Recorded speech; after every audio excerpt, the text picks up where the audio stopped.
The thing that distinguishes slavery in Africa from Atlantic slavery is race. Europeans set in motion a system of slavery that was predicated on the idea that certain people were marked as enslavable.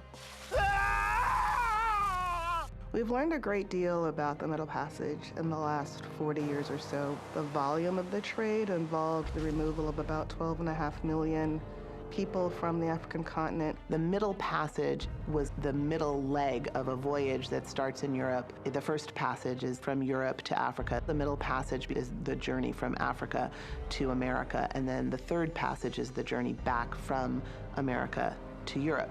The Middle Passage could take anywhere from 2 to 3 months. Men and women were separated.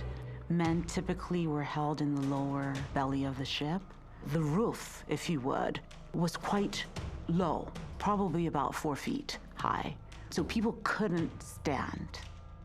African men were shackled together, and they were packed so closely together in a spoon-like position. And they would stay like that for pretty much the entire journey. You're talking about hundreds of people. You're at 120 degrees. It smells terrible.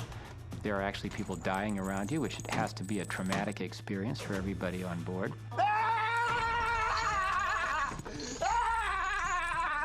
Maybe 10% of voyages, we know there was some attempt to rise up, to kill the crew, to try to turn the boat around, to change their destinies.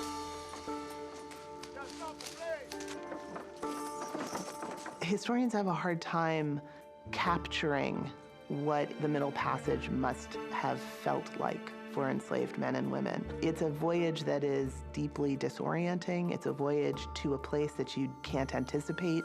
You don't know what's going to happen to you. I don't think we have adequate words to capture that experience. I know this ain't home, but it's where you gotta be. It's time your family pay kunta. Run!